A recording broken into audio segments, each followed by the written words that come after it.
Good morning, students. Today I will start a new chapter, liabilities of an auditor. First, civil liability for negligence. Civil liability means ਕੀ ਹੁੰਦਾ ਹੈ? Liability of an auditor under the law. ਕੀ ਹੈ ਵੀ ਜੇ ਜਿਹੜਾ auditor ਹੈ ਉਹ rules and regulations ਨੂੰ follow ਕਰਕੇ ਆਡਿਟ ਰਿਪੋਰਟ ਨਹੀਂ ਪ੍ਰੀਪੇਅਰ ਕਰ ਰਿਹਾ, ਕੋਈ ਨਾ ਕੋਈ ਉਹਦੇ ਵਿੱਚ ਮਿਸਟੇਕਸ ਵਗੈਰਾ ਅਰਾਈਜ਼ ਹੋ ਜਾਂਦੇ ਨੇ ਇਨ ਫਿਊਚਰ, ਤਾਂ ਉਹ ਕੀ ਹੈ ਕੋਰਟ ਦੇ ਵਿੱਚ ਜਾ ਕੇ ਕੀ ਹੋਏਗਾ, ਲਾਇਬਲ ਹੋਏਗਾ ਉਸ ਚੀਜ਼ ਦੇ ਲਈ। then liability under companies act ਆਪਣਾ ਕਿਹੜਾ 2013। then liability under other status, other legal laws ਦੇ ਅੰਡਰ ਵੀ ਉਹ ਰਿਸਪੋਂਸੀਬਲ ਹੋ ਸਕਦਾ ਹੈ, ਜਾਂ ਫਿਰ ਪ੍ਰੋਫੈਸ਼ਨਲ ਮਿਸਕੰਡਕਟ ਕਰਕੇ। ਪ੍ਰੋਫੈਸ਼ਨਲ ਮਿਸਕੰਡਕਟ ਕਰਕੇ ਕੀ ਹੈ ਵੀ ਉਹਦਾ ਆਪਣਾ ਵੈਲਬੀਇੰਗ, ਐਕਸਪੀਰੀਅੰਸ, ਕੁਆਲੀਫਿਕੇਸ਼ਨਸ, ਇਹ ਸਾਰੀਆਂ ਚੀਜ਼ਾਂ ਦੇ ਵਿੱਚ ਜੇ ਕੋਈ ਪ੍ਰੋਬਲਮ ਹੈ ਤਾਂ ਉਹ ਕੀ ਹੋ ਸਕਦਾ, ਲਾਇਬਲ ਹੋ ਸਕਦਾ ਬਾਕੀ ਸਾਰੀਆਂ ਰਿਲੇਟਡ ਪਾਰਟੀਜ਼ ਦੇ ਲਈ। So next is civil liability. Liability for negligence.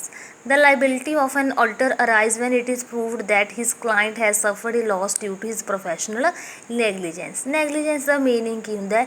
ਜਦੋਂ ਆਪਾਂ ਕੀ ਕਰ ਰਹੇ ਹਾਂ, ਕੁਝ ਵੀ ਕੇਅਰਲੈਸਲੀ ਪਰਫਾਰਮ ਕਰ ਰਹੇ ਹਾਂ, ਆਪਾਂ ਨੂੰ ਕੋਈ ਵਰਕ ਮਿਲੀ ਹੈ, ਕੋਈ ਡਿਊਟੀ ਮਿਲੀ ਹੈ, ਬਟ ਆਪਾਂ ਉਸ ਨੂੰ ਕੀ ਕਰ ਰਹੇ ਹਾਂ, ਸੀਰੀਅਸ ਲੈ ਕੇ ਨਹੀਂ ਕਰ ਰਹੇ, ਤਾਂ ਆਪਾਂ ਕੀ ਆ ਕੇਅਰਲੈਸ ਹੋ ਕੇ ਕੰਮ ਕਰ ਰਹੇ ਹਾਂ। ਸੇਮ ਕਿਸ ਦਾ, ਆਡੀਟਰ ਦਾ। ਹੁਣ ਜੇ ਆਡੀਟਰ ਕੀ ਹੈ ਕੇਅਰਲੈਸ ਹੈ, ਤਾਂ ਉਹਦੇ ਨਾਲ ਜੇ ਕਿਸੇ ਵੀ ਪਰਸਨ ਨੂੰ ਕੋਈ ਵੀ ਲੋਸ ਹੋਇਆ ਤਾਂ ਉਹ ਕੀ ਹੋਏਗਾ, ਉਸ ਦੇ ਲਈ ਲਾਇਬਲ ਹੋਏਗਾ, ਰਿਸਪੋਂਸੀਬਲ ਹੋਏਗਾ।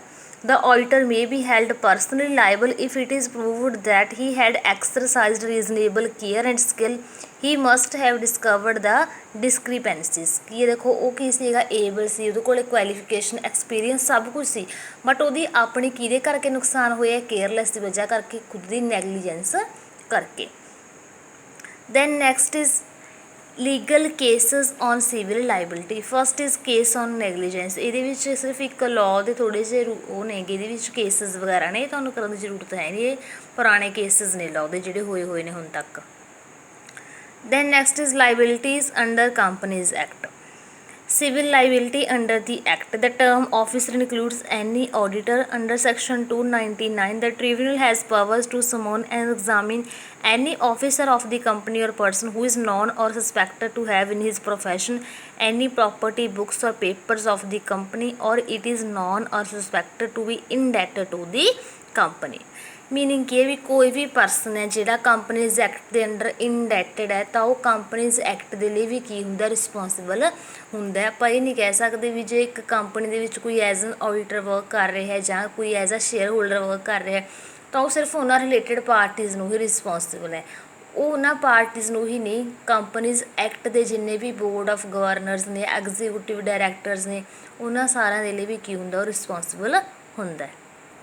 then next is liability for misstatement in the prospect. ਹੁਣ ਜਿਹੜਾ ਪ੍ਰੋਸਪੈਕਟ ਹੈ ਉਹ ਕੀ ਹੁੰਦਾ, ਇੱਕ ਪ੍ਰੀਲਿਮਿਨਰੀ ਐਕਸਪੈਂਸਿਸ ਹੁੰਦੇ ਨੇਗੇ, ਕਿਉਂਕਿ ਆਪਾਂ ਨੇ ਕੰਪਨੀ ਨੂੰ ਸਟਾਰਟ ਕਰਨ ਤੋਂ ਪਹਿਲਾਂ ਕਰਨੇ ਹੁੰਦੇ ਨੇ।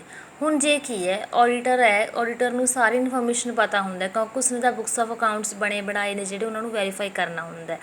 ਤਾਂ ਜੇਕਰ ਕੀ ਹੈ ਪ੍ਰੋਸਪੈਕਟਸ ਦੇ ਵਿੱਚ ਕੀ ਹੈ, ਮੰਨ ਲਓ ਸ਼ੇਅਰ ਕੈਪੀਟਲ ਓਵਰ ਕੈਪੀਟਲਾਈਜ਼ ਕਰ ਰੱਖੀ ਹੈ, ਓਵਰ ਸਟੇਟਮੈਂਟ ਸ਼ੋਅ ਕਰ ਰੱਖੀਆਂ ਨੇ, ਜਾਂ ਕੰਜ਼ਰਵੇਟਿਜ਼ਮ ਦਾ ਪ੍ਰੋਸੀਜਰ ਅਡੋਪਟ ਕਰ ਰੱਖਿਆ ਕਿ ਲੋਸਿਸ ਵਗੈਰਾ ਨੂੰ ਸ਼ੋਅ ਨਹੀਂ ਕਰ ਰਹੇ, ਪ੍ਰੋਫਿਟਸ ਵਗੈਰਾ ਨੂੰ ਘੱਟ ਸ਼ੋਅ ਕਰਨਾ, ਇਹ ਸਾਰਾ ਕੁਛ ਤਾਂ ਇਸ ਦੇ ਲਈ ਕੌਣ ਰਿਸਪੋਂਸੀਬਲ ਹੈ, ਇੱਕ ਆਡੀਟਰ ਰਿਸਪੋਂਸੀਬਲ ਹੈ। Then criminal liability. ਕ੍ਰਿਮੀਨਲ ਕੀ ਹੁੰਦਾ, ਇੱਕ ਕ੍ਰਾਈਮ, ਇੱਕ ਇਲੀਗਲ ਵਰਕ ਜਿਹਨੂੰ ਆਪਾਂ ਕਹਿ ਸਕਦੇ ਹਾਂ ਲਾਅ ਦੇ under. First is misstatement in prospect.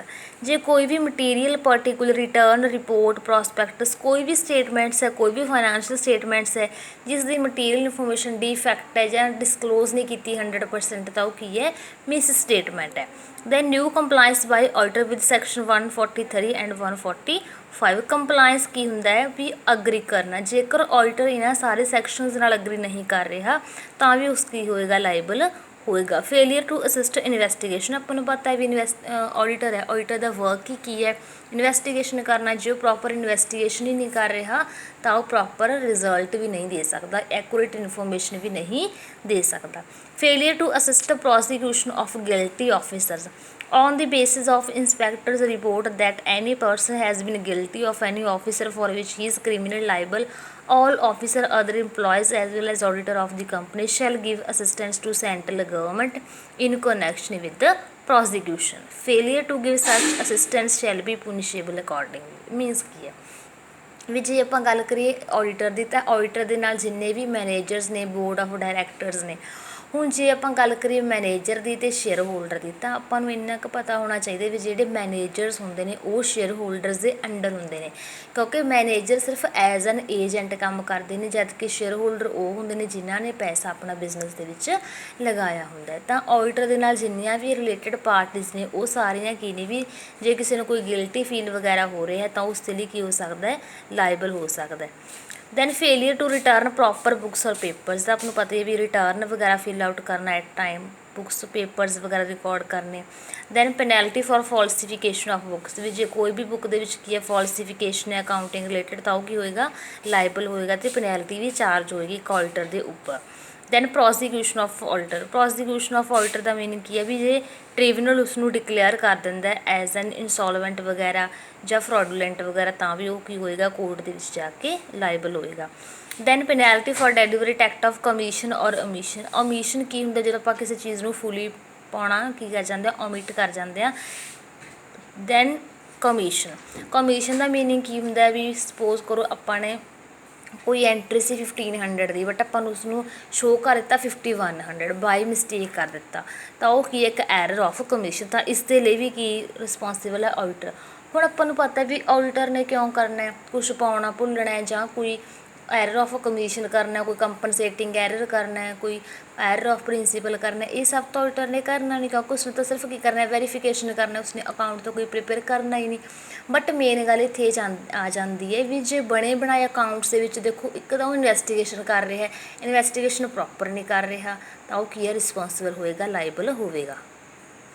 Then liability under income tax act, income tax act ਦਾ ਮੀਨਿੰਗ ਕੀ ਹੁੰਦਾ ਵੀ ਕੰਪਨੀ ਦੀ ਪੋਜੀਸ਼ਨਲ ਸਟੇਟਮੈਂਟਸ ਅਕੋਰਡਿੰਗ ਹੀ ਇਨਕਮ ਟੈਕਸ ਇਹਨਾਂ ਦੇ ਉੱਪਰ ਇੰਪਲੀਮੈਂਟ ਕੀਤਾ ਜਾਣਾ, ਤਾਂ ਇਸ ਦੇ ਲਈ ਵੀ ਕੀ ਹੋਏਗਾ, ਆਡੀਟਰ ਰਿਸਪੋਂਸੀਬਲ ਹੈ। ਜੇ ਕੰਪਨੀ ਟੈਕਸ ਇਵੇਡ ਕਰ ਰਹੀ ਹੈ ਬਟ ਆਡੀਟਰ ਫਾਈਂਡ ਆਊਟ ਨਹੀਂ ਕਰ ਪਾ ਰਿਹਾ, ਇਨਵੈਸਟੀਗੇਸ਼ਨ ਤਾਂ ਕਰ ਲਈ ਬਟ ਫਾਈਂਡ ਆਊਟ ਨਹੀਂ ਕਰ ਰਿਹਾ, ਰਿਟਰਨ ਵਗੈਰਾ TDS TCS ਪ੍ਰੋਪਰ ਨਹੀਂ ਚੈੱਕ ਕੀਤੇ ਉਹਨਾਂ ਦੇ, ਤਾਂ ਕੌਣ ਰਿਸਪੋਂਸੀਬਲ, ਇਸ ਦੇ ਲਈ ਆਡੀਟਰ ਹੀ ਰਿਸਪੋਂਸੀਬਲ ਹੈ। ਜਾਂ ਫਿਰ ਬੈਂਕਿੰਗ ਕੰਪਨੀਜ਼ ਦੇ ਲਈ ਵੀ ਕੰਜ਼ਿਊਮਰ ਪ੍ਰੋਟੈਕਸ਼ਨ ਐਕਟ 1986, ਬਟ ਹੁਣ ਤਾਂ ਇਹ ਕੀ ਹੋ ਗਿਆ, ਰੀਨਿਊ ਹੋ ਗਿਆ, ਹੁਣ ਤਾਂ 2019 ਆ ਗਿਆ ਕੰਜ਼ਿਊਮਰ ਪ੍ਰੋਟੈਕਸ਼ਨ ਐਕਟ, ਤਾਂ ਉਸ ਦੇ ਲਈ ਵੀ ਕੀ ਹੈ, ਆਡੀਟਰ ਰਿਸਪੋਂਸੀਬਲ ਹੈ, ਕਿਉਂਕਿ ਇਹਦੇ ਵਿੱਚ ਇੱਕ ਨਿਊ ਚੀਜ਼ ਐਡ ਕੀਤੀ ਹੈ, ਅਨਫੇਅਰ ਟ੍ਰੇਡ ਪ੍ਰੈਕਟਿਸਿਸ। ਪਹਿਲਾਂ ਦੇ ਵਿੱਚ ਕੀ ਸੀ, 1986 ਦੇ ਵਿੱਚ ਕੀ ਸੀ ਵੀ ਜੇ ਆਪਾਂ ਕਿਸੇ ਨੂੰ ਗਲਤ ਗੁੱਡਸ ਡਿਲੀਵਰ ਕਰ ਰਹੇ ਹਾਂ ਸਿਰਫ ਉਹ ਹੀ ਫਰੋਡ ਮੰਨਿਆ ਜਾਂਦਾ ਸੀ, ਬਟ ਜੇ ਹੁਣ ਆਪਾਂ ਕਿਸੇ ਦੀ ਪਰਸਨਲ ਇਨਫੋਰਮੇਸ਼ਨ ਡਿਸਕਲੋਜ਼ ਕਰ ਰਹੇ ਹਾਂ ਆਪਣੇ ਕੰਜ਼ਿਊਮਰ ਦੀ, ਤਾਂ ਉਹ ਵੀ ਇੱਕ ਕੀ ਮੰਨਿਆ ਜਾਂਦਾ ਹੈ, UTP ਮੰਨਿਆ ਜਾਂਦਾ ਹੈ, ਅਨਫੇਅਰ ਟ੍ਰੇਡ ਪ੍ਰੈਕਟਿਸ